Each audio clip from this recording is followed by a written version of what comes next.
গরুর মগজ এক একজন এক একভাবে রান্না করে। আমি এখানে আমার পদ্ধতিটি দেখাবো। সো প্রথমে মগজটা একটু গরম পানি দিয়ে হালকা সেদ্ধ করে নিতে হবে। উপরের আবরণটা ফেলে নিয়ে তার সাথে আমি সব ধরনের মশলা যেমন হলুদ, মরিচের গুঁড়া, আদা বাটা, রসুন বাটা, লবণ দিয়ে ভালো করে একেবারে মাখিয়ে নিই। সো মাখানোর পরে আমি একটা কড়াইতে তেল দিই। তেলের ভিতরে পেঁয়াজ দিয়ে পেঁয়াজটা একটু ভালো করে নাড়াচাড়া করে ব্রাউন করে নিই। তারপরে এর মধ্যে তেজপাতা, এলাচ, তারপরে দারচিনি দিয়ে দিই।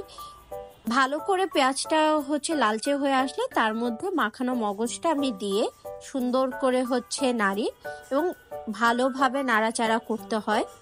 তো একটা টাইমে আপনারা আস্তে আস্তে দেখবেন যে মগজের রংটা সেটা চেঞ্জ হতে থাকে। আমি সামান্য একটু পানি মিক্স করেছিলাম, মানে যেটা আমার হাঁড়িতে লেগেছিল, এবং এভাবে নাড়তে নাড়তে নাড়তে নাড়তে একটা টাইমে দেখবেন তেলটা সরে সরে আসে, তখনই মগজটা হয়ে যাবে।